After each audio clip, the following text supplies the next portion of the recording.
Hello, and welcome to episode 98 of Philo.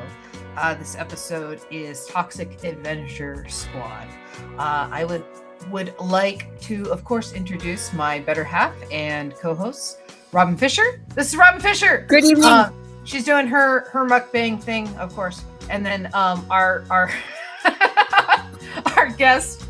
Our guest artist today is Patrick Lewandowski of the National Cartoonist Society and Freaks and Squeaks and like a zillion bands in Minnesota and a wonderful family of like a zillion children and I think you have a cow. I'm not sure. No. You own a cow? Okay, but you have a farm. Yeah. It's fair to say you own a farm. Okay, but yes. So I will change the music from our wonderful Philo theme, and we'll go to more of a chill hop theme, and we will kind of catch up to where we were last show. And where we were last show is the Chameleons bailed. They bailed. They left 3 Toxies and a baby. That's what I almost named the episode 3 Toxies and a Baby. But I think that's cute. I like it. Yeah, but the Chameleons bailed. They're such flaky girlfriends. Yeah. Hi, Tangent. Hi, Kay. Kay says chemo is done. Yay! And Yay! Congratulations, Kay! And then Kay says hi, Amber. Hi, Robin. Hi, Patrick. So yay! Congratulations to Kay for finishing chemo. I hope you rang the bell, and I ring the bell in spirit with you. I don't have any sound effects for bell ringing, but I do it. Magic Marmot says he's sick tonight. Oh, sorry, Magic Marmot. But thanks for saying hi. That's where we left off. Did you want to do the first panel? Did you want me to do the first panel, Patrick? Well, we got to figure out what happens, right? Yeah. That's kind of the. So. Yeah. Well, you were saying stuff off panel. You were saying that it's 9 months later. A lot must have happened. I would imagine so, and so, I think that Philo should be receiving like the Nobel Peace Prize or something. Oh, okay. So you're saying from the leader of Venezuela, or something, or maybe I'm just saying, like, what could have happened to Philo in the past 9 months? Like, that's a long time besides just babies. Okay. Like, or maybe like now, maybe we should just be like, you take panel 1 then, because you figure out what happened to Philo in the last 9 months. I can just decide. Yes. What happened to Philo in the last 9 months? Like the last thing we saw is he got back together with Armand, right? And Armand's brother didn't want that to happen because he's only heard bad things. I have it then. I have it. Okay. Philo and Armand decided to take a trip. And so they are on. They ended up testing the Artemis rocket, but they missed the moon and just kept going. Okay, sure. that is a hardcore trip, though. Sure. So now they're 9 months from the planet. They're 9 months from Earth, and that's all it is. Where are they? I guess your caption would be 9 months later, and it would just be the floating Artemis rocket in space. Wouldn't it be 9 light years later? No, because it's no. we don't have that. 9 light months. Light months. Okay. No, not even light months. No, because it would just be normal months. 9 travel. months. All right, hang on. I'm going to Google something. I'm going to Google how far. Yeah, how far is 9 months? A rocket travel in 9 months. It depends on how fast you're going. 225 million kilometers. Okay, 9 months and okay. So am I going inside the rocket, or am I following the dog? Like what's I don't know, happening but I'm telling I you, think this it's is. time we address the dog and the butterfly. Well, I'm just gonna draw the rocket. That's all I know. maybe the dog and the butterfly are on the rocket. Maybe they're in the back, strapped in. Maybe. You know, with the mushroom. With some tardigrades. Yeah, I think that's it. I think the intrepid crew is my caption. All right. So I'm gonna go here. Now I gotta look up the Artemis rocket. Intrepid, PID or PED? Intrep, EPID. PID. Okay. I agree. ID. Yeah, that shows that I cannot spell well by any stretch of the imagination. I am not good at it. I realize this about myself. But yes, I will do the Intrepid crew, and so I will do the back of the rocket ship. All right. So, so I'm gonna draw just the Artemis capsule in space. Yes. Right? Yes, and then I'll draw the inside of the rocket ship. All right. I actually Googled it so I could see what it looks like. I am not being so professional. I am just drawing. What makes the Artemis rocket special? I'm vibe drawing the rocket. Well, because it's not a rocket anymore. It's just a capsule at this point. Yeah. Oh, okay. Right? It's just. I'm all excited, I guess, about Artemis as part of it, though. I don't know what it is. Can you tell me? Well, you remember the Apollo missions? Yeah. I do, yeah. And the missions that went to the moon. Was the lady rocket, right? Okay. Yeah, no. So Artemis so we're going back to the moon next month. Yeah. The first time since the 1970s. Yeah, but what was the lady rockets that went along with the Apollo missions? What was those? Well, no, there wasn't. So I have been reading space stuff like a mad person, like Hidden Figures and Apollo 13 and all these other moon books lately. Yeah. So I'm obsessed with it. But so what happened was they were allowed to the command modules all got named by their crew. Okay. And that's what you're thinking of, is those had the different names and stuff. Well, no. I'm not thinking of that. No. There was the men's, Apollo. There was the men's astronauts, and that was the Apollo missions, right? And then there was a women's astronaut training. That was so that was during the shuttle. No, that was during the shuttle missions. They never got a chance to go to the moon. No, they never went to the moon. They just went to just in the shuttles. And so that's when we had the Challenger explosion and stuff. They did the shuttles, and then they did Mir. Yeah. They I'm saying that's when that started in space station technology. Yeah. I'm not saying that they didn't do anything. No. So then they went to that, and yeah. So all right, that needs to be a bit bigger. But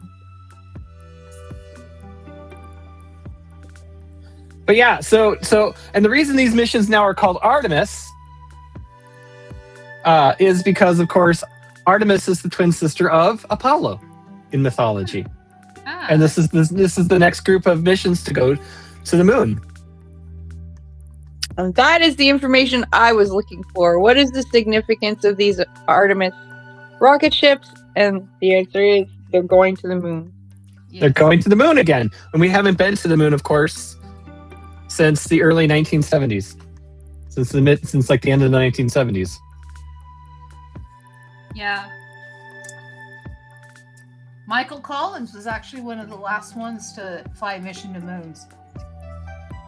Yeah. And he was one of the first ones to fly a mission to the moon. It's so sad. he flew the Apollo 11 mission. There's a shot of the moon with the Earth behind it and the lunar module in the shot, right? And you have to realize that every human being in existence is in that shot except for Michael Collins. Right? So it's good work if you can get it. Is what you're saying. Michael Collins took that picture. It's an amazing photo. Space is so cool. But anyway, so I'm like all obsessed with space right now. I'm such an astrophile. Have you seen the pictures that the amateur astronomer got of the meteors hitting the moon in daytime? Oh, I think I did see that. Yeah. Yeah, that was cool. Yeah, he just happened to be filming the moon, right? He's like, oh, I got the moon in daytime. Hey, look at this awesome in-focus shot I got. And it just happened right dead center, like he planned it. Just like this meteor, just bam! And you see these huge chunks of rock just go miles and miles and miles into space. It's an amazing show of force, like probably nuclear amount of force on the surface of the moon. It's really amazing. Daddy. So I have I put a little Philo head in the window there. Okay. Ah, cute. Let's see if I'm naming this correctly. I have the directions up. No, I missed it. I did it wrong. All right. As long as they come to me properly named later, that's fine. Well, I'm not going to remember to name it later. I mean, I'm trying to like. See, yeah, who else is with them? Let's see. I guess would I have the chameleons there in space with them? Ooh, and they're all sticky. They're fun. They'd be fun. You think the chameleons? I don't know. They're stowaways. They thought they were escaping, but really they've managed to trap themselves in there. Yeah, so much for this being a getaway from everything. They failed the getaway. I'm sorry. Is this a romantic relationship? That's one of the things I don't know. Which part? Who? Oh, what between Armand and yeah, and Philo. Yes, I think it's romantic. We've been to the fireplace. We've shown them. Okay. All right. Yeah. Okay. Well, in that case, I mean, man, didn't they want to have like a secluded romantic getaway, and then ended up the chameleons crashed it? Sure. And because the chameleons were there, it threw off the weight and mass for the calculations to hit the moon. Uh-oh. And that's how they discovered the chameleons. And that's why they missed the moon and are now 225 million kilometers away from Earth. I love having you on the show. So when you're done with your panel, you know what your next panel is. This explains everything. Yeah. That's that's why you always got to check for chameleons. That's the moral of the story. The thing is, though, is it's really hard to fucking check for chameleons because they're really good at camouflaging. Do you want chameleons? Because this is how you get chameleons. This is how you get chameleons. This is what Armand knew. Armand knew this was going to happen. He's been with them before. He knows that they throw things off. Sometimes it's weight, sometimes it's other things.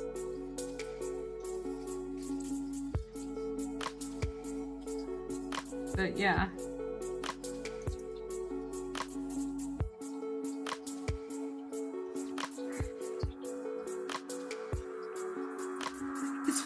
I've gotten to the point where I don't even need to look them up anymore.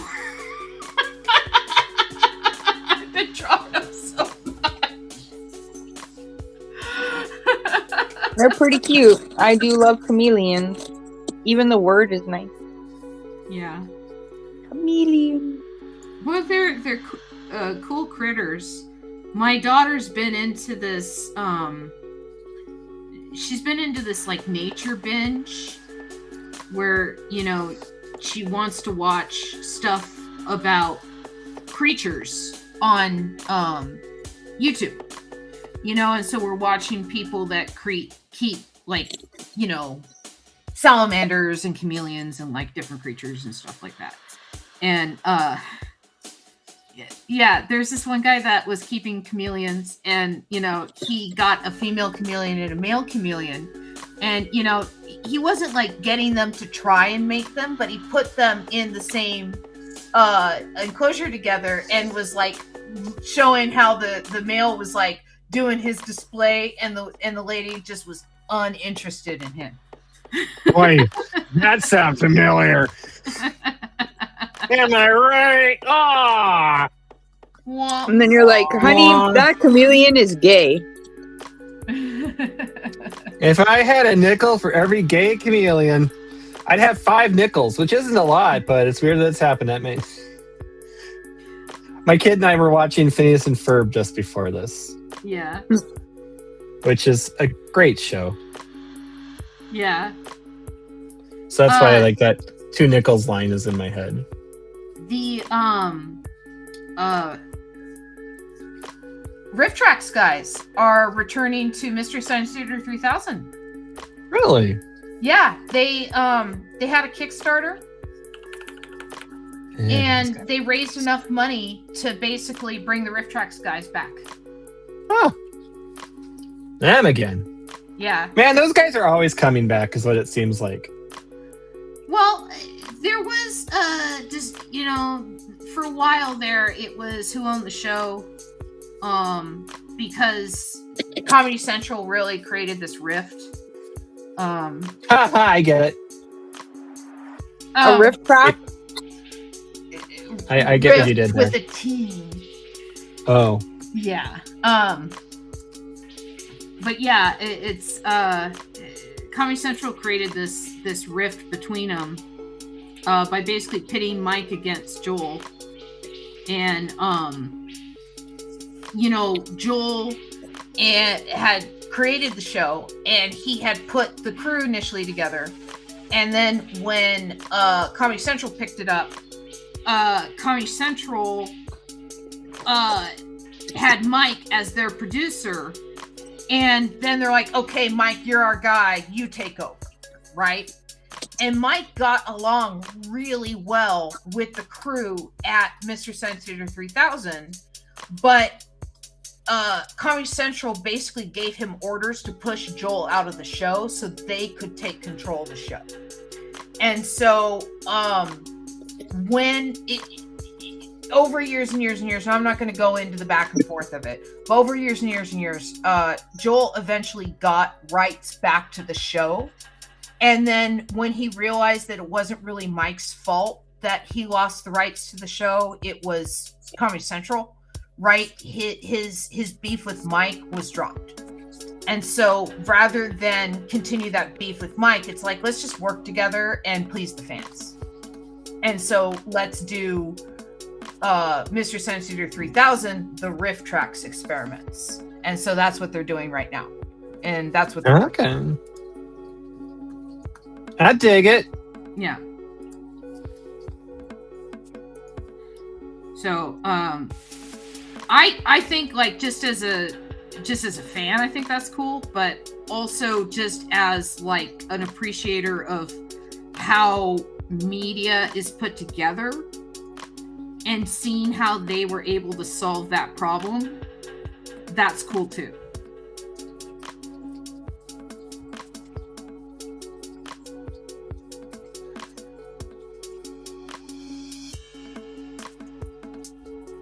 Kate says, thanks for filling me in.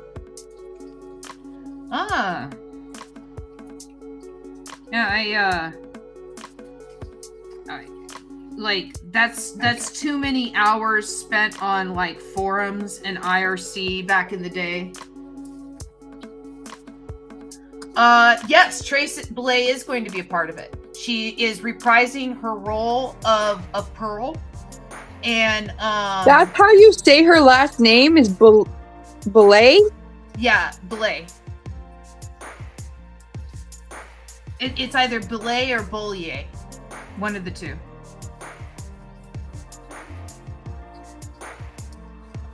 I love it how Americans pronounce French words. Well, I'm an idiot.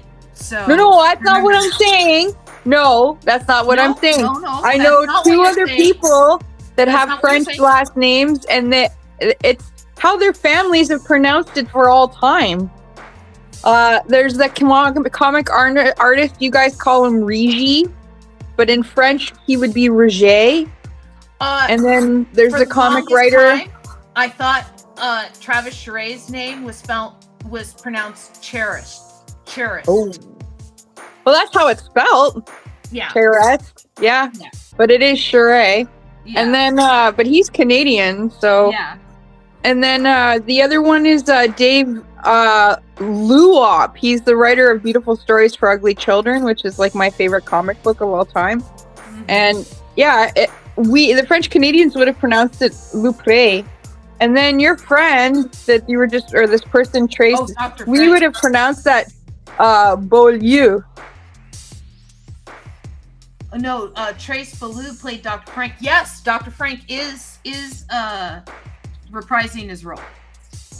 Yeah, Dr. Forrester is reprising his role, and TV's Frank is reprising his role as well. I am such a nerd. I follow the Riff Tracks guys on Twitch, and so I get all the updates, and I subscribe to the channel so I don't miss anything to commercials. Like I am that big of a nerd.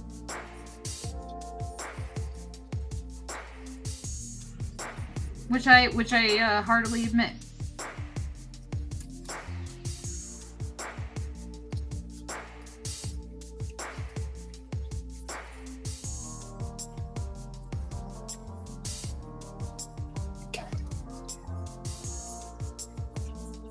Oh wow, you're almost done with your panel. It's taking me a while to draw this. Oh, but I just had a spaceship and stars and stuff to draw. That's one of the reasons why I suggested it, because I thought I could draw that really fast. Oh, okay. That sounds easy to draw. I'll do it. Oh, well, yeah, I'm drawing the interior. I got two chameleons and the dog and the mushroom, and now I'm drawing Philo. And then I'm going to draw in the spaceship around them. Those could be like 2 panels themselves.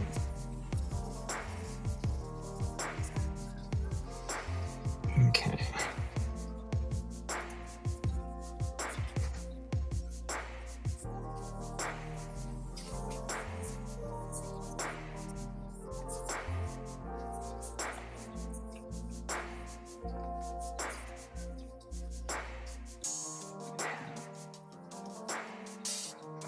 There we go.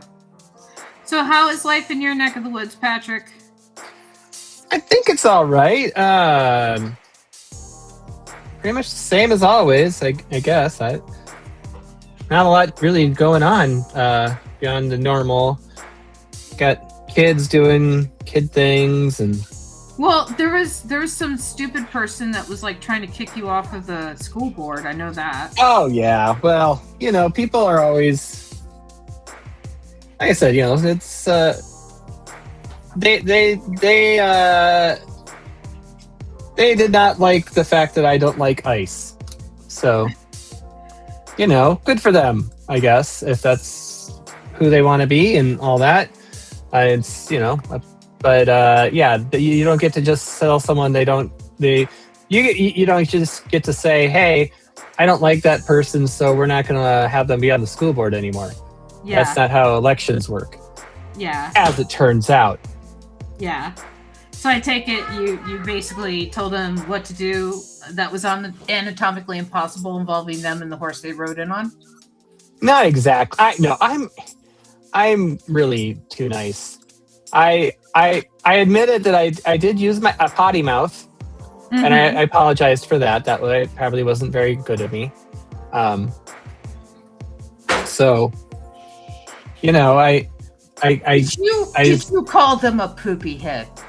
I may have used unflattering language in my description of the people who participate and work for the immigration people. So yes, I may have in fact used the common hashtag as what I described, what I said. So Yeah. that was. So I said, well, okay, yeah, I can apologize for that. So, but I'm not going to apologize for my beliefs. Yeah. That's not kosher. So. No, people are allowed to hold opinions. Yes, they are. And yeah. Yeah. So it's all right. And honestly, the people doing it one of them was the same guy that bullied me all throughout elementary, middle, and high school. So sometimes people don't change.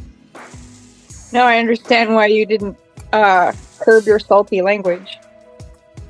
Sometimes people don't change. Yeah. That's fair. All right, so I'm doing the third panel now. Yes, you're doing what the you third said? panel. Yes. And I'm still working on panel 2, so you're doing the third panel. And what I could do is, okay. So hang on, I gotta think about how I'm going to write this here. So first, I'm going to name my panel, and then I'm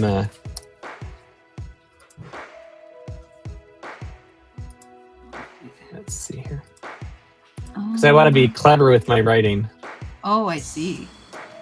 Well, it just seems like a good choice. All right. So this would be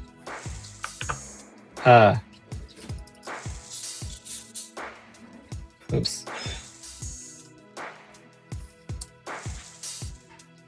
8 months.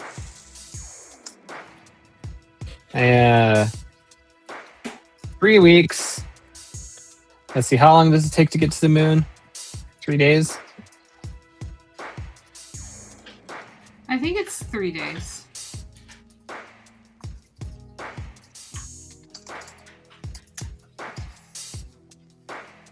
Four days. So we'll say 26 days earlier. Because that was 9 months later. There were no zombies. But this is 8 months, 3 weeks, 26 days before where we are now, which would have been when they were supposed to hit the moon and failed. Oh, am I allowed to use dialogue? Yes. Okay. I always like using kind of pictograms, but that's just me. But you're welcome to use dialogue. And I should use the same font, right? No, you can use a different font. Oh, okay. Because I want it to be, Yeah.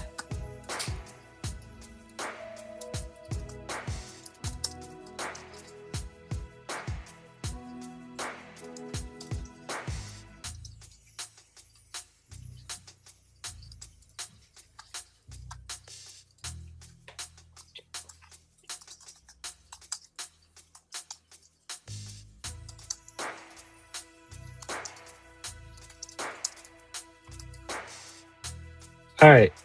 I'm going to change those fonts. Okay. So, Amber says you're in a zillion different bands?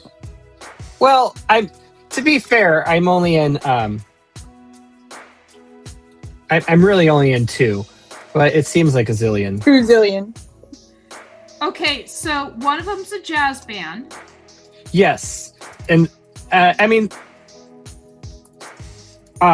so the jazz band, that's really just a summer thing. So I play Barry sax because I'm really cool. And let's see here. And then the rest of the time I'm in the St. Cloud Municipal Band, which is one of the oldest bands in the country. I have seen them play. You've seen us? Yeah, remember? I went to your concert. Yeah, you've seen us. Yeah, So yeah, I went to that concert once, but I have But it seen was you worth guys it. play. Yes, it was really good. You guys were really good. You guys were Yeah. like, you know, I was expecting like this little thing, and like this whole orchestra showed up.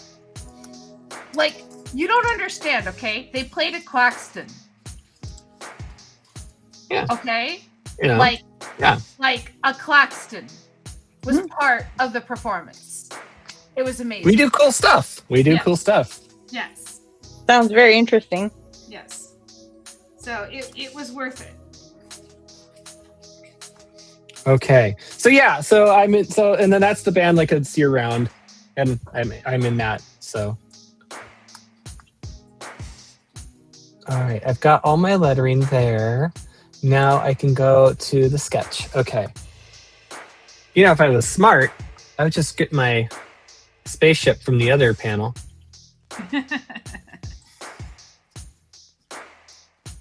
Right? And yeah.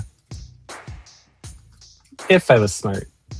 I know, if you had like digital tools or something. I'm such a tool. Yeah, I'm part of a online community of creatives that, like, you know, we try and help each other out and stuff, and you know, we all stream and, you know, pop into each other's stream. Hey, what are you doing and stuff. And this artist was streaming today and yesterday and stuff, and I pop into his stream and he's using Clip Studio Paint, and he's using it in like the most inefficient way I've ever seen. You know, he's only using like 3 tools.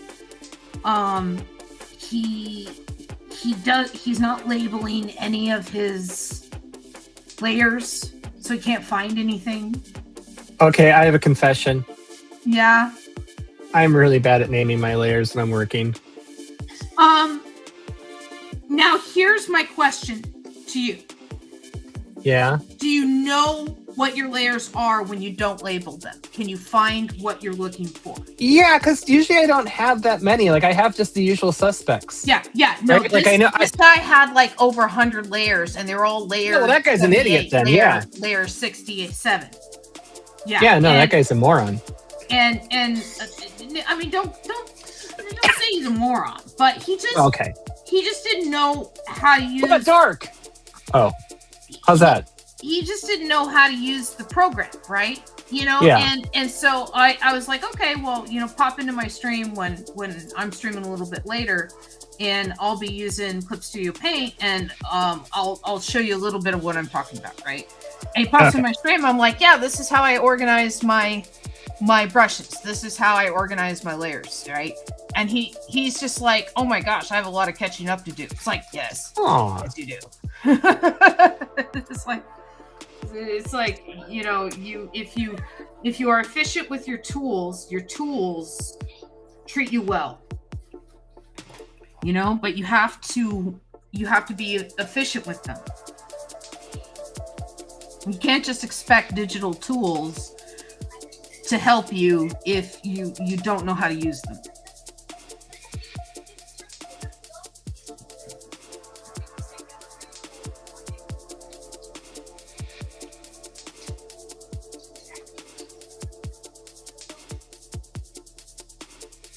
Boy, that moon looks like cheese. Oh, that sounds like someone's trying to write another panel after this.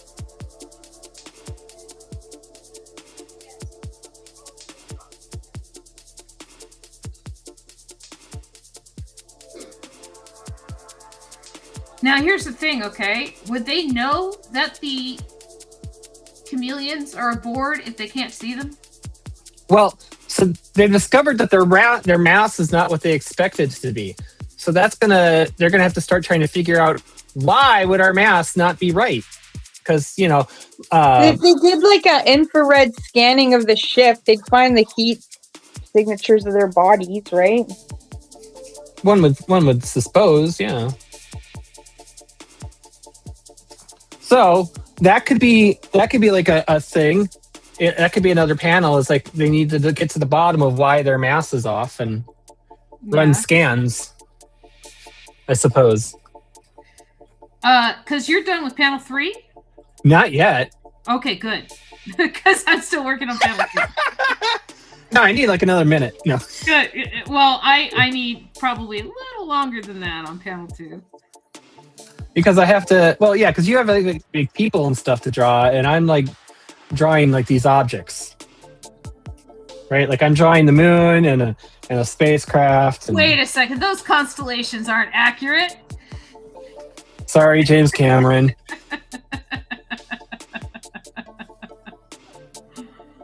Actually, it was Neil deGrasse Tyson who was the one that got James Cameron to change it.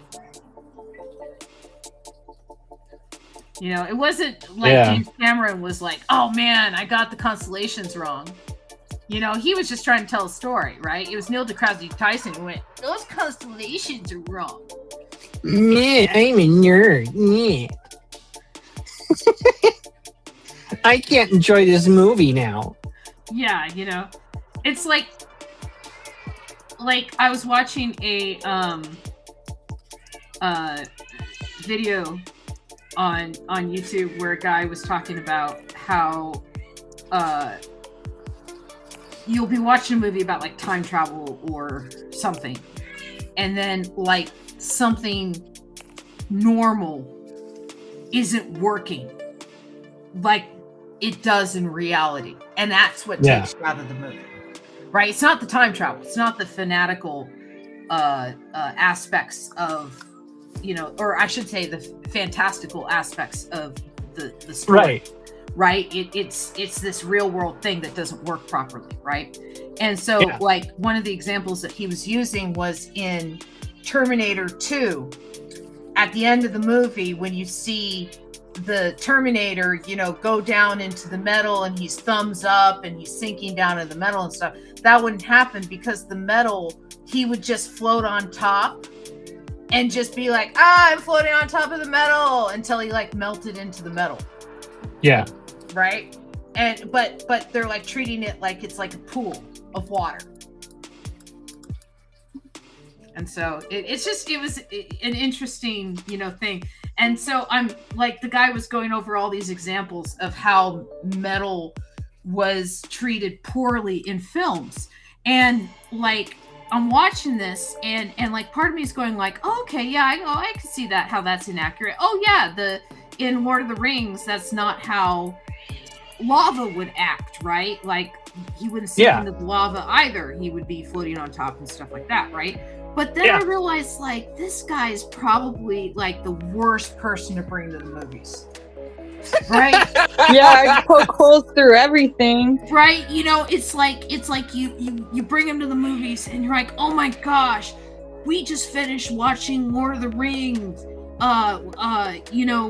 Return of the King, and what an amazing movie, and it was a wrap up of this amazing trilogy. What'd you think? That is not the way that Magma operates. Right? It's like, I'm sorry, but it's just you know, it's like well, you're in the movie making, magic making industry too, Mr. Cameron. Sustain your disbelief for a second. Yeah, you know, and I don't know, like James Cameron too, spending all this money on Avatar sequels that like apparently people are watching but no one remembers. Yeah, I haven't seen them. You know, I saw the first one and thought it was terrible, and that was the end of it.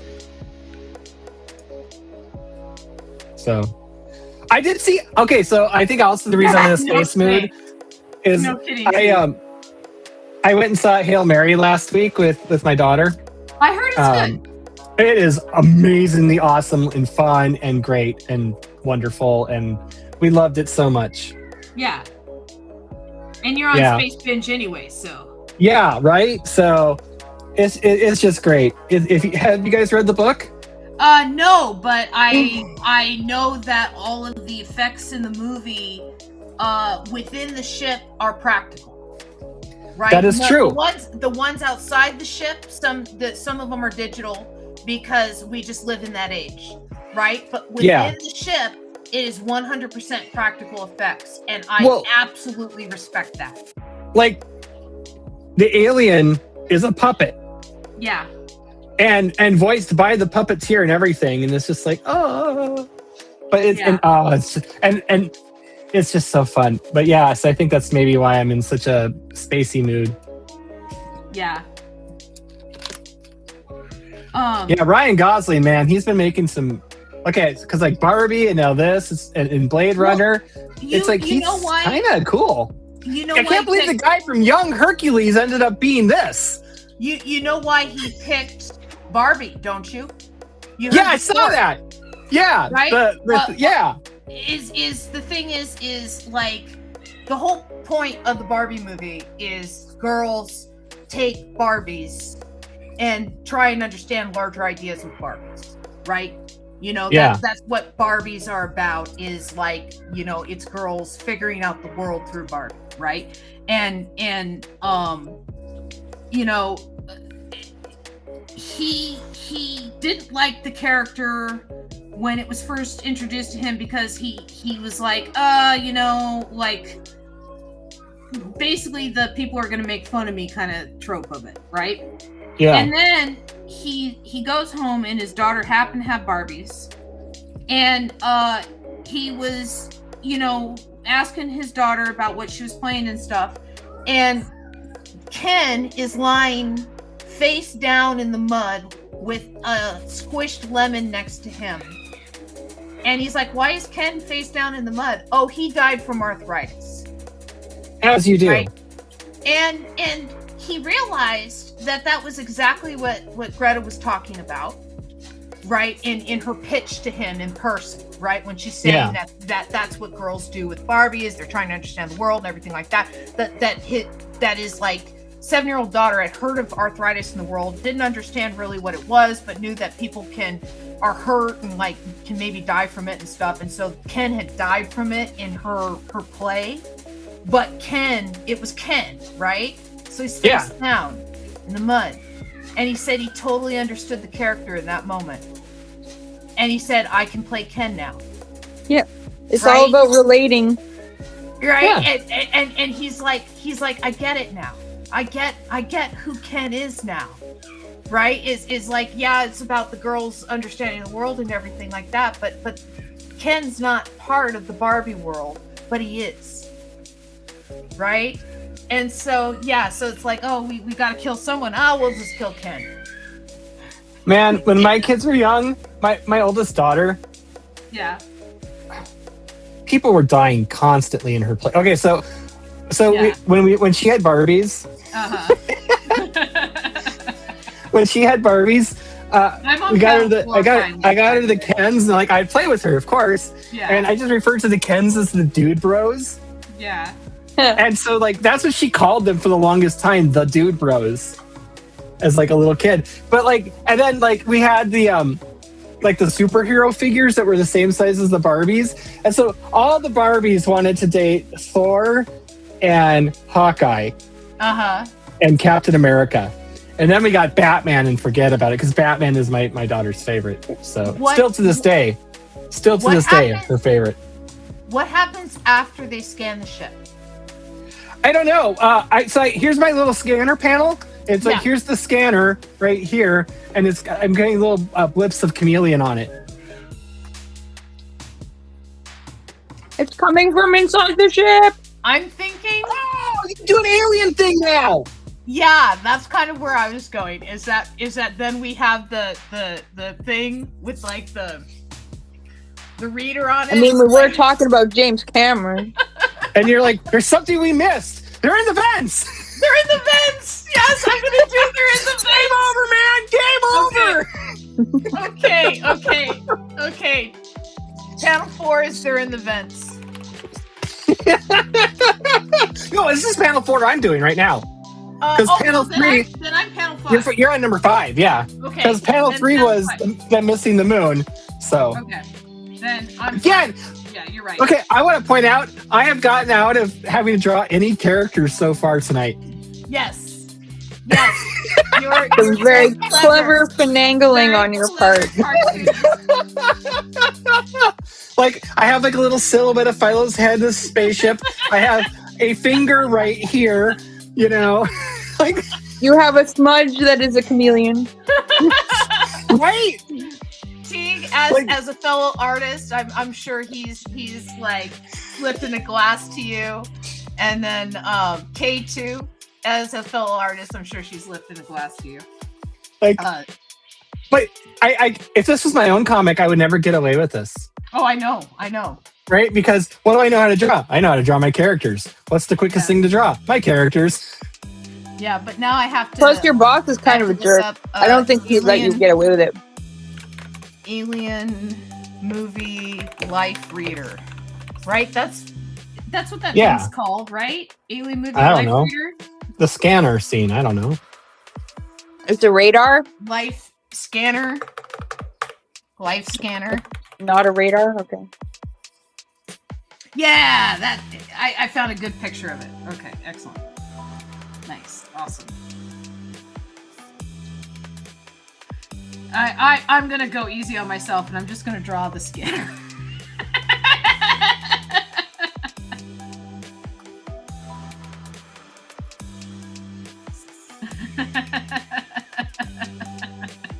maybe for panel 6. So we got. Oh, there you go. Yeah, I see the xenomorph comment in the Yeah. chat. Okay, and then we got. All right, so this is I'm putting in a little Easter egg. Yeah. On the screen over here is Galaga.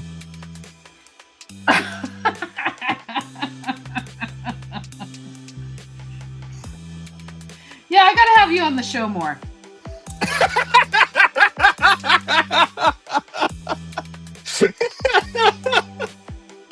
Yeah, I gotta have you on the show more with the wackiness. Oh, the wackiness. I'm so zany. I'm so wacky. Let's see. What is that?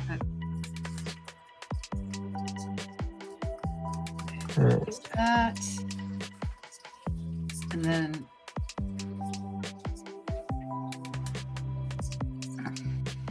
Yeah, the good thing about this show is you don't have to draw well. And that's why I'm here, because I don't draw. No.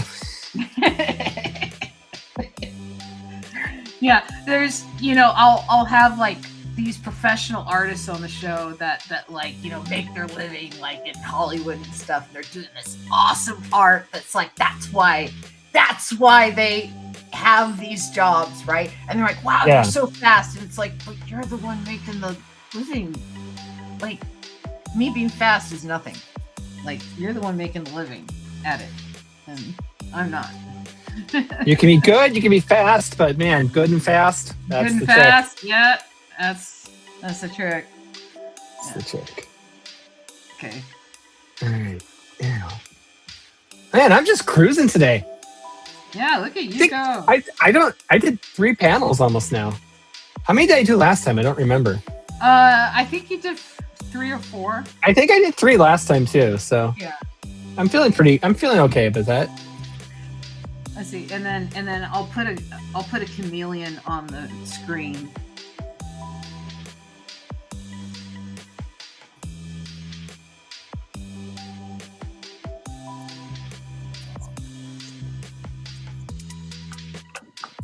Move it up. All right, I gotta think about this. How do okay, I'm gonna be smarter. Smarter, not harder. Well, the way I do smart is pretty hard though. Yeah. That's the problem.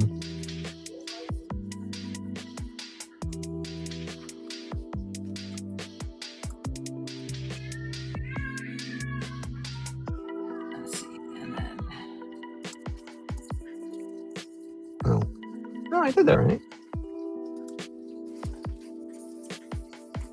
Maybe I didn't do it right.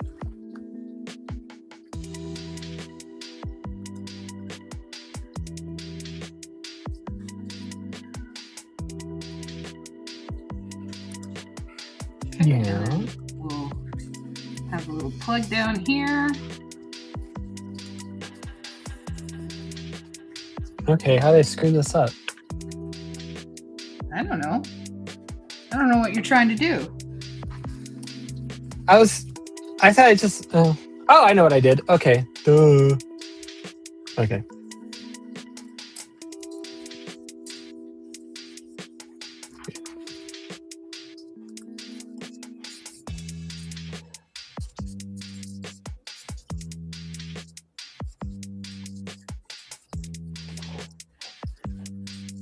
Again, it helps when you find like good reference online. I'm just making it up as I go along. Well, I'm trying to draw the like specific scanner. Yeah. Like, I think about the reference libraries that existed in like Wally Wood's day. Yeah.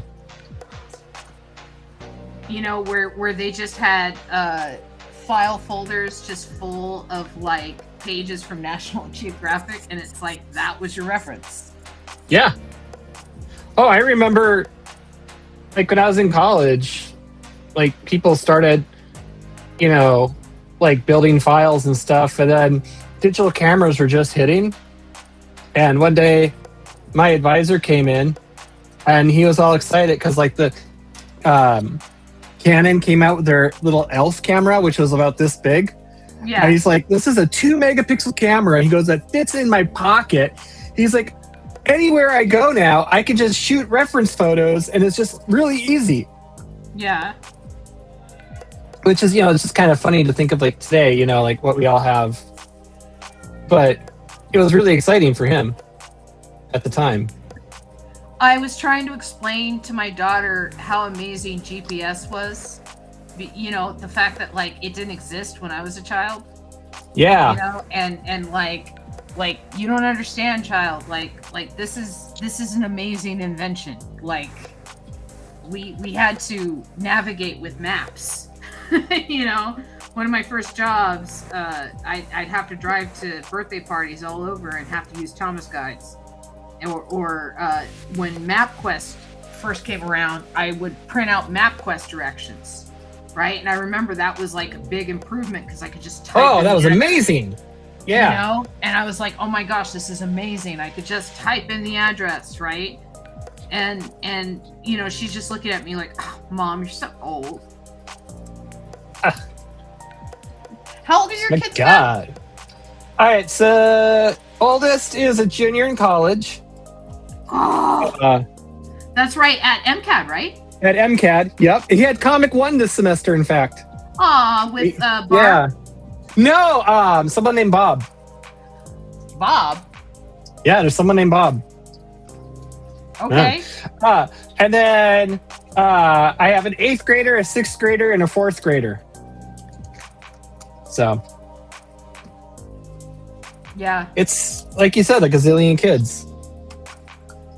Okay, so they're in the vents. Do you want like a shot of like the chameleon as like a... Oh, I know what the panel is.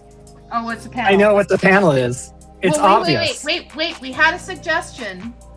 We did have a suggestion. As a tribute to the first attempt at the special effects for the Xenomorph, have dog wearing an alien costume. So I believe that is your panel because that comes from chat. Okay. I'm going to build on that if that's okay. Know how I pose it? That is okay. That is okay for you to build on that. All right. I got to think. Oh, this... I have to draw a character. How dare you, chat? How dare you? And it's a skeleton dog, of all things. It's a skeleton dog.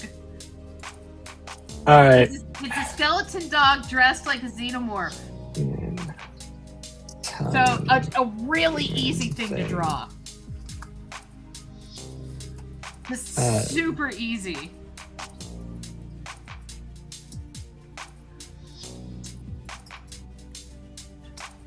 Yeah, but when you see what I do. Oh, I'm so proud of myself.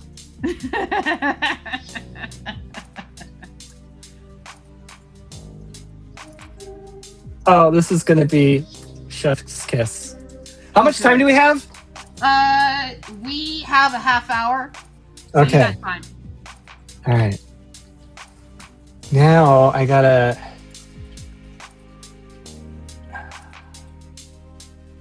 Skeleton dog. Okay, which kind of looks a bit xenomorphy anyway. Yeah. So.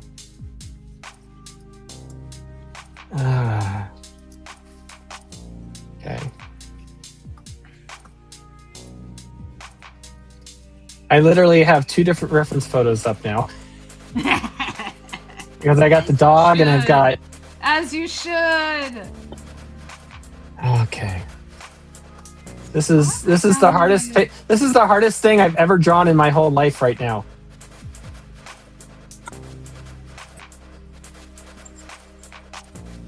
I thought I had a telephone number.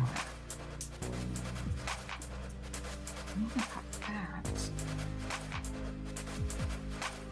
Uh-oh.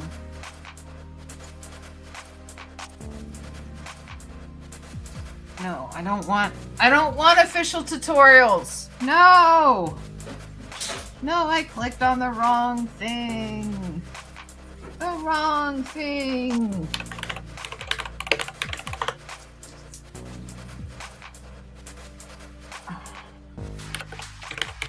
All right.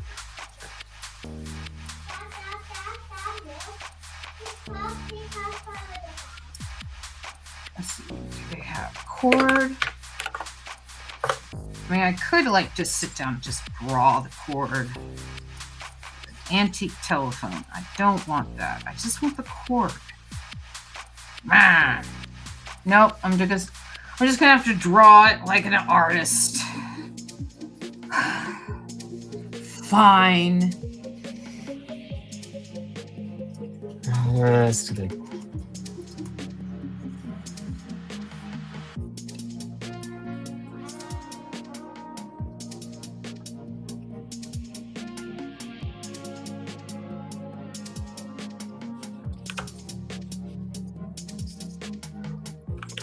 Does Philo have a nose? Yes. Okay. I couldn't remember. Oh, yes. Excellent.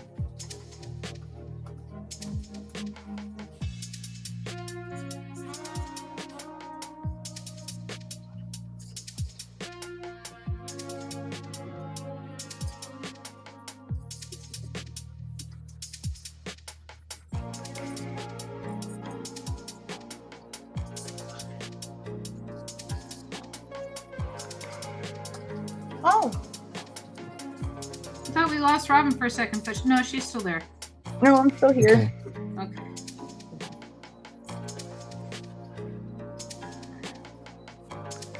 Can't stay for much longer though. Oh, Oh no, are you okay? yeah, I am. I'm just fixing my phone. Right. Yeah, I don't know how much longer I'm going to be able to stay awake, but I'm staying awake.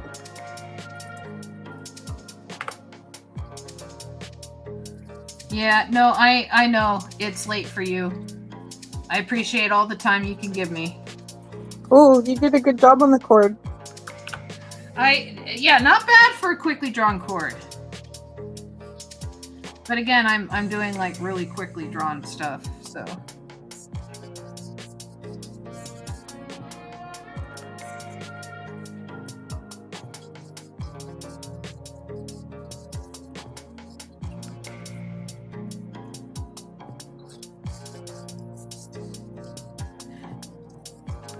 All right, now I'm curious what you're doing. Are you like, you just have to wait to see? Drawing jewels. I think it's obvious what the panel is.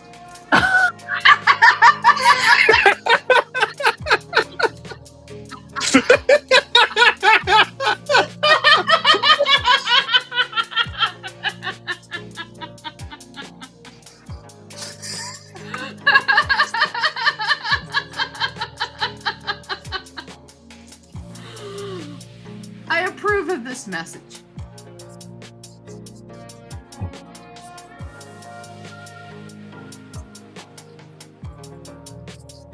I have a photo like that. Yes. Yeah, Okay. that's awesome. I said it was obvious. Yes. I mean, if now, we're doing now that I Alien. see it, it's obvious. But If we're going to do I Alien. was looking down at my own art, and I was not observing what you were doing. But then when I looked up and I saw you zoom out, it was perfect.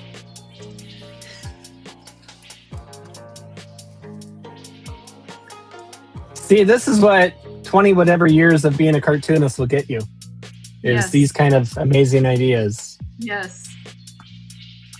Yes, I love the fact that it is a chameleon inside the dog's mouth. Here. That adds to it. Oh, where'd it go? There it is. So, There's my photo like that. Look. oh, there it goes. Yeah. It was like, it was a Facebook filter, I think. Where you So can just add the alien. I've been working with some local Girl Scouts for their cartooning badge. Aww. Nice. That's excellent. My cousin, her daughter is in this troop, and so I said, yeah, okay, I'll help them get their badge. And so like they have to have some history and they have to have blah blah blah blah, and so last time we met last week, we did jam comics actually, where I gave them each a secret prompt, and I didn't tell them what we were going to do. And so then I'd give 10 minutes, and then they'd have to pass it on. Nice. That's pretty cool. They must have had a lot of fun doing that. Yeah, they seem to have a good time.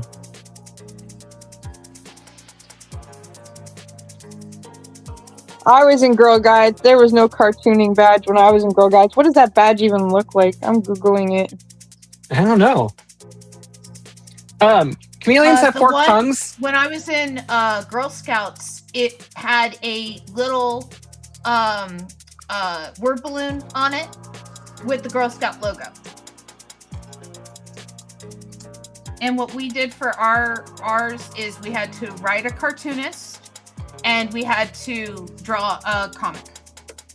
And it had to be like a 1 or 2 page comic. And that's the origin story for Glitch.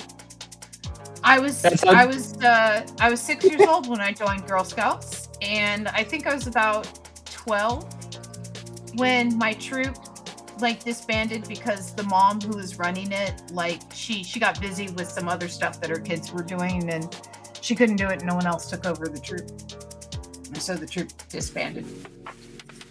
But I was in it for a while. Yeah, I got beep beep beep beep. Beep beep beep beep. Beep beep beep beep. Yeah, I'll put me in the big panel. Beep beep beep beep. Very nice. Yeah. They're in the vents. Yeah, they're in the vents. Oh no, not the vents. Okay, so now we have what's your? Oh, I need to change the caption. I don't even think I need a caption. Do I? Every caption, every panel caption. It just helps the flow better in the pages. What should the caption be? Because they're in the vents, and then this is this. We don't have any cartoonist badge in our Girl Guides, our Canadian Girl Guides.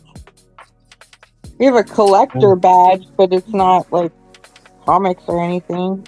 Well, okay, what is going on in the scene in the third Aliens movie? It's the dog. It is a dog xenomorph in the Aliens movie, because remember it emerges from the dog, and then it's flipping her because she has the queen xenomorph inside of her, ready to emerge. Oh, so now I guess we know what's happening to Philo. Well, I'm trying to think of what your caption would be, right? Yeah. I guess your caption would be hiss. Right? It would be hiss. Right. That's what's happening in the scene, right? So does that mean that we have a chest burster in my scene? Is it going, hello, my baby, hello, my husband, hello, I don't know. I don't know, but it's my wire. Baby, my heart's on fire. Honey, you'll lose me if you abuse me. I'm excited now, though. I guess You'll be end up alone. Teague says that Philo is pregnant. So. Well, it was a romantic getaway. It was a romantic getaway with Armand. Was what the whole idea was. So. So Philo is pregnant with the xenomorph. Okay, I guess that is going to be panel. What is that? Panel 6 or panel 7? Well, this is number 6. Okay, this so is I'm on 6 panel right 7. here. Okay, awesome. All right, I just want to know what panel I'm on. So I'm on panel 7. So Philo is pregnant. That's what happens. That's the caption, is Philo is pregnant.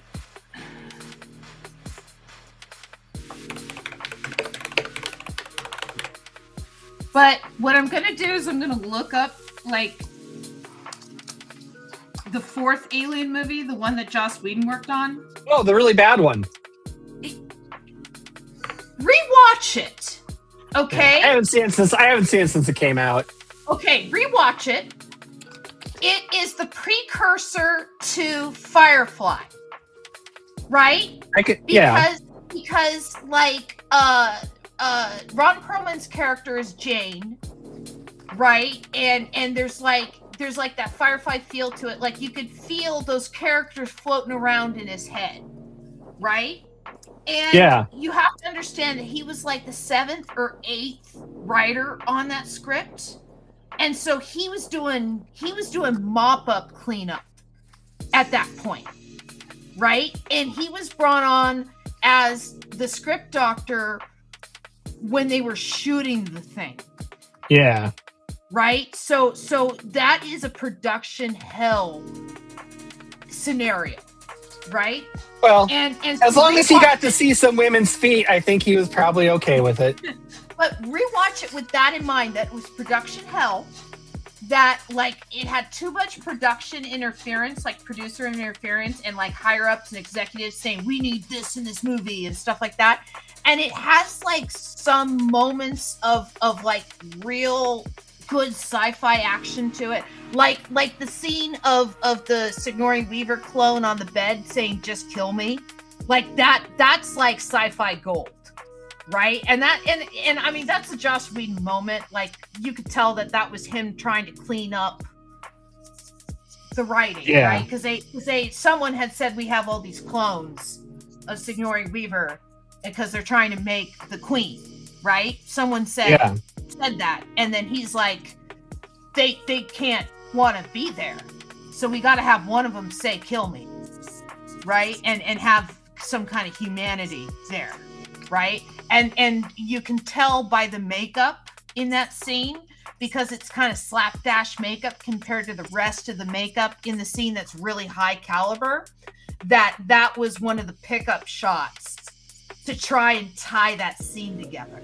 Right. Like if you watch that movie as like, let me see how a movie is put together that's like falling apart at the seams as it's being put together, and then like stitched together like a Frankenstein creature in editing. Like it's a really interesting case study.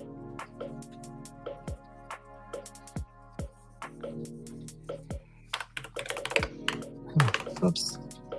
Okay.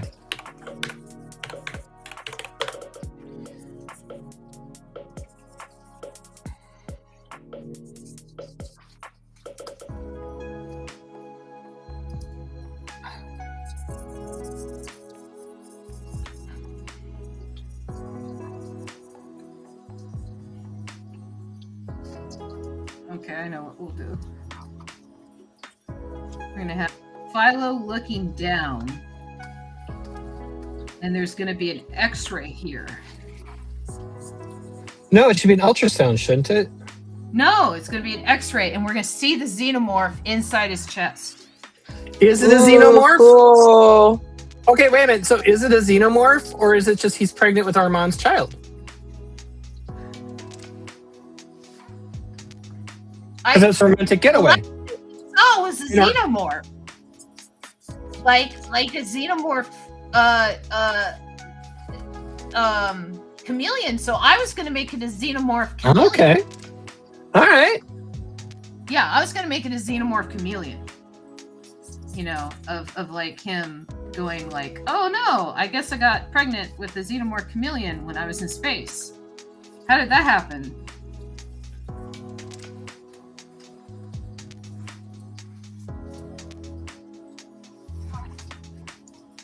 I don't know. I always liked the design of the xenomorph. I even got like a necklace.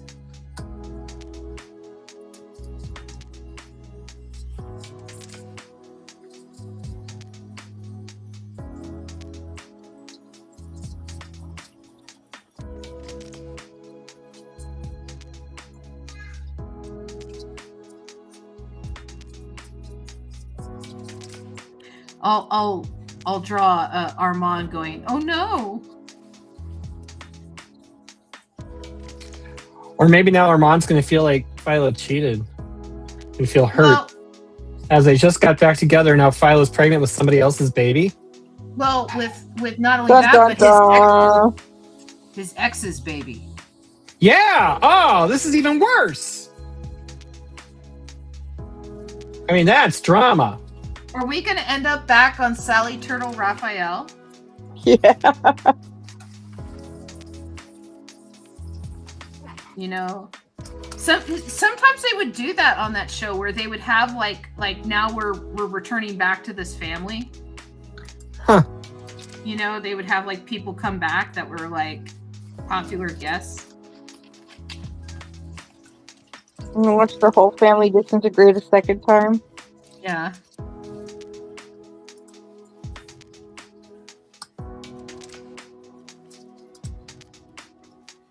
Okay. There's number 6.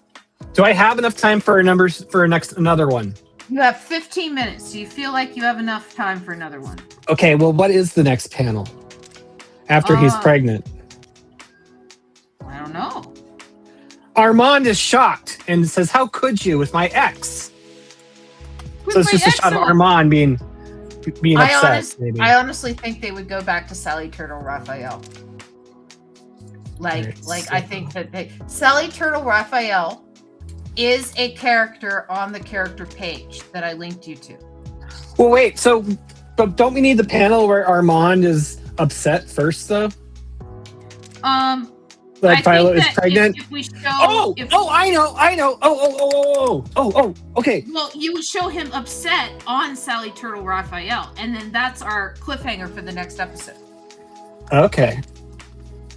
Because it's going to take me until the end of the episode to draw this panel. All right. This is so okay.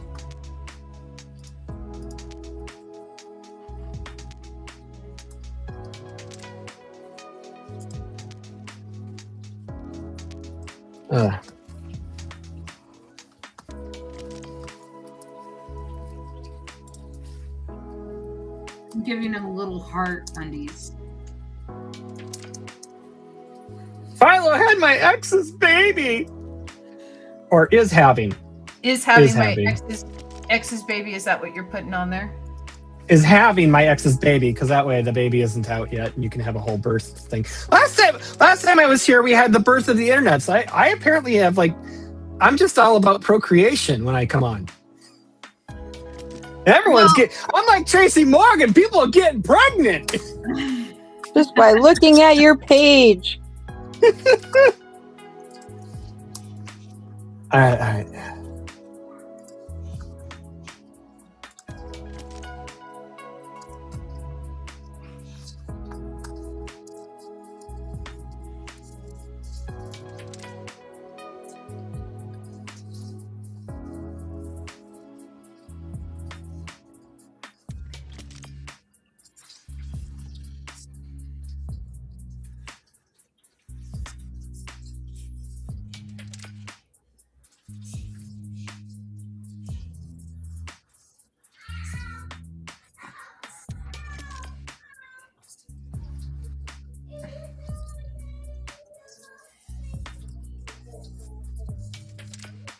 Oh, okay. Let's see. Then I got to draw a very shocked looking Armand, very worried looking Armand. Teague says, my partner got pregnant with my ex chameleon polycules baby. Perfect. That is the perfect PPP headline.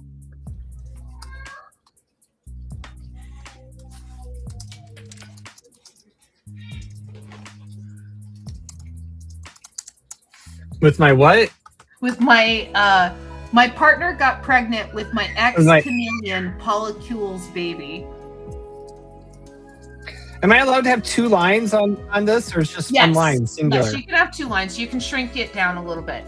But when it gets to 3 lines, it gets a little small. That's much, yeah. 2 lines is okay.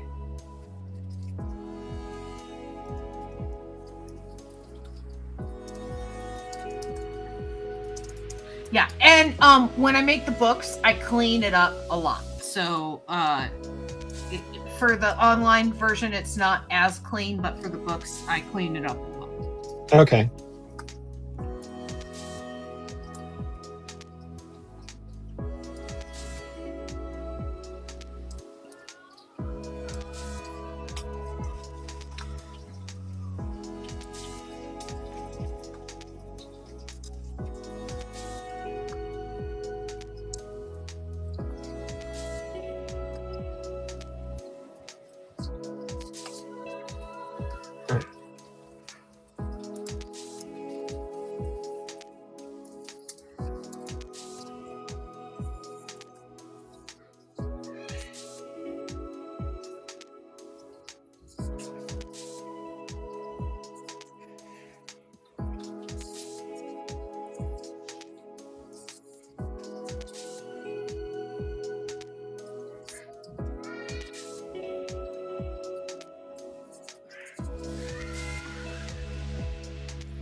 For really simplistic kind of art here.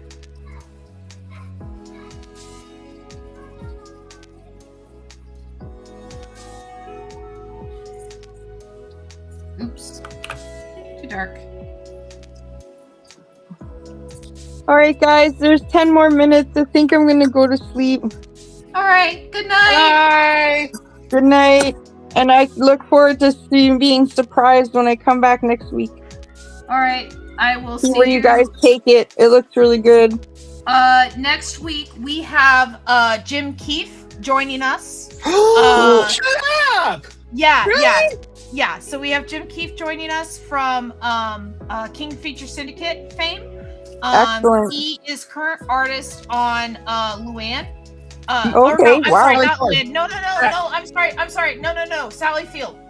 He's current artist on Sally Field. Sally Forth. Sally Forth. Sally Forth. I'm sorry. Not Sally Field. I can't talk today. On Sally Forth. He's current artist on Sally Forth. Former artist on Flash Gordon. Former professor of mine at MCAD. And just an all-around cool guy. And so that's gonna be fun. I'm looking forward to that. So we will see you next week, Miss Robin. Yes, I only got 10 minutes left to go here, so I'm not Patrick, draw too long. Yeah, I'm not gonna be too long. Good night. All right, good night. Yeah. I love Jim. Yeah. He's awesome. He's in your chapter, isn't he? Well, he's actually not a member. Oh, he's not a member? Not anymore. No, he stopped being a member a while ago. Oh, okay. But yeah, I mean, he's just a good dude. And oh my gosh, Sally Forth is just one of the best comics. It is just so delightfully weird. Do you read it? Have you been reading it? It is just so delightfully weird. I have not read it regularly since my parents had a Press Enterprise subscription in California. You know, and it ran in that paper, and I used to read it when I lived with them, and then when I moved away and stuff like that, they stopped getting the paper after I went to college and stuff, and like I stopped reading it then. And then, I found out he was the artist on it and stuff, and it's something I just kind of fell out of the habit of reading. But I love seeing his updates on it, and I love seeing all the jokes that he throws in and all the references that he does. And I love seeing like him like humble himself when I'm like, I spent 4 hours inking this and then I wiped my hand across it, wet ink. Right? And you see where like he just ruined a page, a Sunday page with streaks across the Sunday page because he tried to wipe it or erase it and the ink was wet. And it's like, I don't know. It's just, he's cool peeps. He was one of my college professors at MCAT. Yeah. I've gotten to know him just, from being comic booky and stuff, with the, and and but yeah, Sally Forth, man, if you get a chance to actually like read that thing, it is just like one of the weirdest dang comics on the planet these days. It is so delightfully postmodern that. Well, I've always appreciated the way that Ted has been written. That is hilarious. With the sarcastic, sardonic sense of humor, and like the edge of whimsy and insanity that he's always been written on the edge of. Yes, I've always appreciated that. In my mind, in my head canon, Ted is Calvin grown up. I could see that. Right? Is Sally is I forget her name. Susie. Susie, yes. Is Sally is Susie and Ted is Calvin. That is my headcanon. And I know it's not accurate. I know it's not in there, it's not, I know it's not like him when he's doing it like, well, I hope someone picks up on this. I know that that's not like anything, right? But just the way that the characters are and stuff, that I feel like that Calvin would have held on to some of that childlike whimsy into adulthood and would have become a Ted, right? Of like just not letting the world crush his spirit and just like, no, I choose to see things this way, right? Like we don't see it. But Ted has a Hobbs toy, like probably sitting shotgun in his car when he drives to work. I love this idea. Right? I love and this. So like that's his time when he's all alone and he gets to hang out with Hobbs. Right? And he gets to talk about his day and he gets to flip off other cars that like,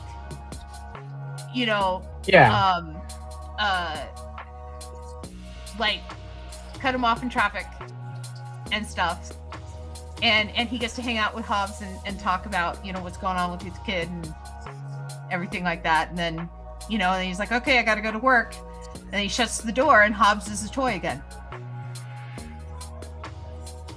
But that's in my mind, that's what I see. I think that's delightful. So I see Susie, not ever really talking to him about it. Just seeing the toy there. And just like, okay, he's got his Hobbs toy. Okay. Fine, whatever. He hangs out with it, right? Occasionally she'll catch him talking to it, but she doesn't really bring it up. Because to her, it's just a toy, right? But to him, it's Hobbs. Yeah. Yeah. So that's in my mind. I like that. Yes. All right. I love your Sally Jesse Raphael. Thank you.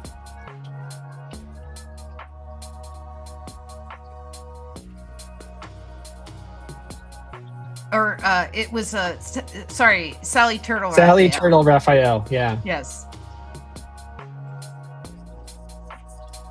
I guess we're getting an actual cast of characters. How dare you? I know. How dare you, madam? How'd that My happen? gosh. What's going on in Freaks and Squeaks right now? So right now, I'm doing this really weird story. Well, okay, so normally it's all about the kids in the book, but right now I'm with the Jesus character and his half brother, the devil character.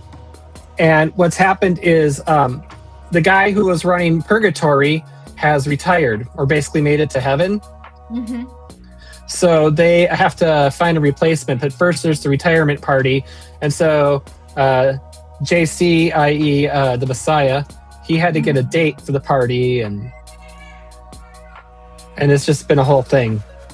And it's just really stupid and weird, but it makes me laugh, if nothing else, I guess. If nothing else. I learned working my last job at the comedy club that the only way to write comedy is to write stuff that makes you laugh. You can't write stuff that you think will make other people laugh. You can't write stuff that you think will make the room laugh. You can't write stuff that you think is topical, right? You got to write stuff that you think is funny. It might be topical and funny to you, but if you're not laughing at it, it ain't funny. And that's, I mean, I have basically, like, the way I'm looking at it is as I'm kind of like, I don't know, in the second part phase now of the comic, or the 8 millionth phase of the comic, or whatever it is. I used to have like this ever expanding cast, and now I'm working really hard to have like every story has to feature basically two of like three sets of characters. Like it just has to feature two of those. And like I'm really trying to shrink it down for a while, and like they can interact with other people and stuff, but they have to be like the main like story thrust for the arc. Mm-hmm. And mostly I'm focusing on the kids, the teenage girls, the one girl's little sister, and then like the little boy character. But I just like the Jesus devil dynamic too much to just like okay, this really doesn't fit with my current mission statement, but I just think I think it's really funny that Jesus is basically Charlie Brown, because he never gets credit for things when they go right, but he always is the first to get the blame when things go wrong. And yes, I have him in the Charlie Brown shirt and everything. He's just a guy, like, he gets no respect from anyone. Really? Because yep. I kind of feel like you have people going, thank you, Jesus. Jesus was helping me. He was right there on the field with me when we were winning. Yeah, right. Nothing to do with him, though. Never anything he's actually done. Yeah, and the thing is like when they're losing and stuff, you never hear Jesus was right there next to me. I felt his presence. Right. You never hear that. So, and the whole thing the whole way I brought the Jesus character in way back in like 2005 was because George W.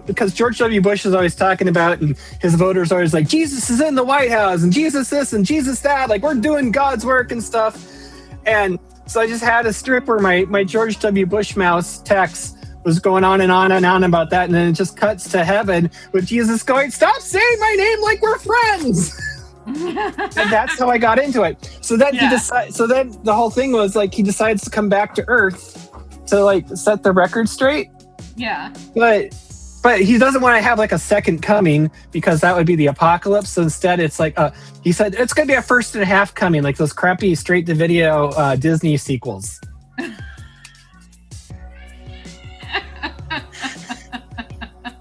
Yeah. So and then he's been on Earth ever since.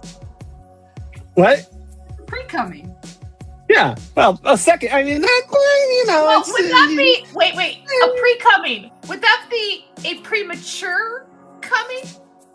Yeah. This is a child-friendly-ish comic, so I have to keep things. I didn't say anything that was sexual. No, of course not. But yeah, But that is the thing. Like, I really try to adhere to that because My audience is just women ages 11 to 25.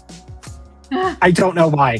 But it always has been. That is your writing style, Apparently. You write relationships, you always have. And chicks dig relationships.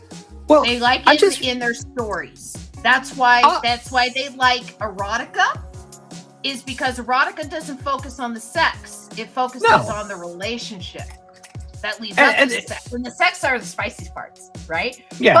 But there's big, thick portions about the relationship.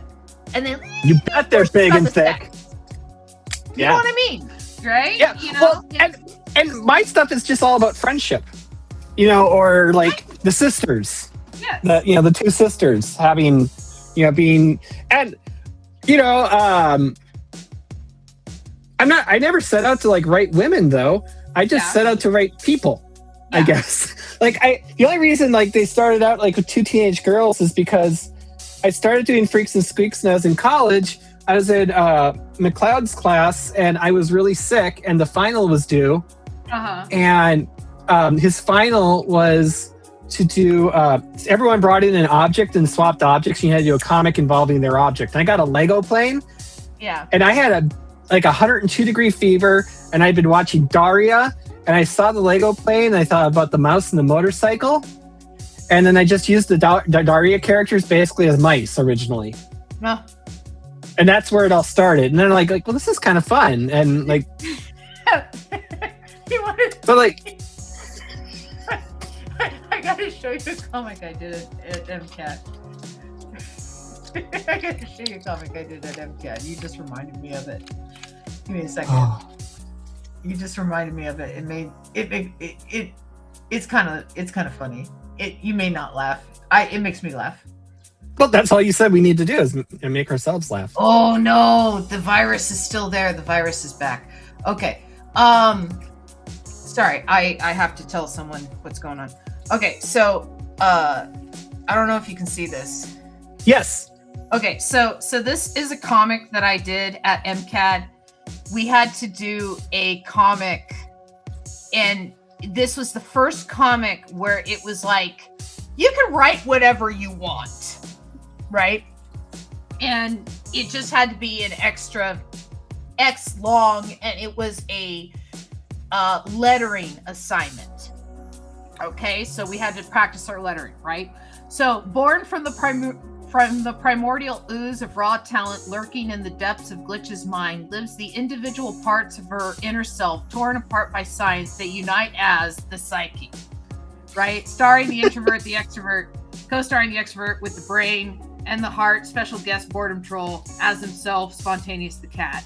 In overactive imagination, ooze scary wiggles fingers, right? By the way, I did this with 102 fever.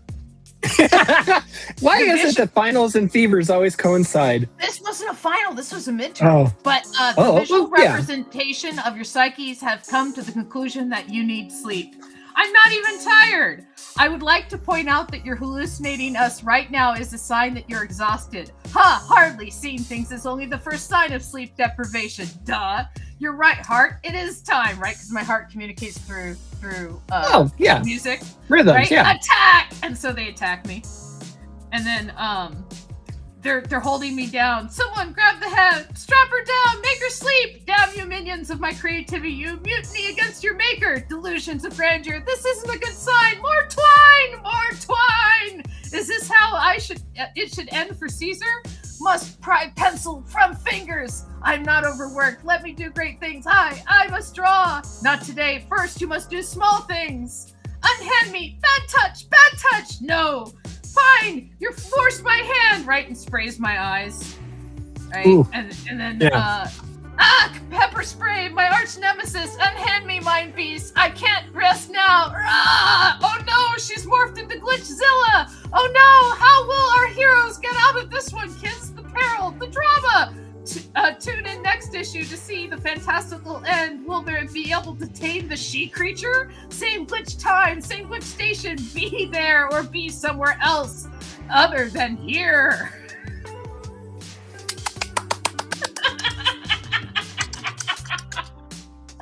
So I had like 102 fever, and I had to finish this in like 3 days, and you know, and so that's what I ended up coming up with. Me fighting my own sleep deprivation, but I thought I'd share.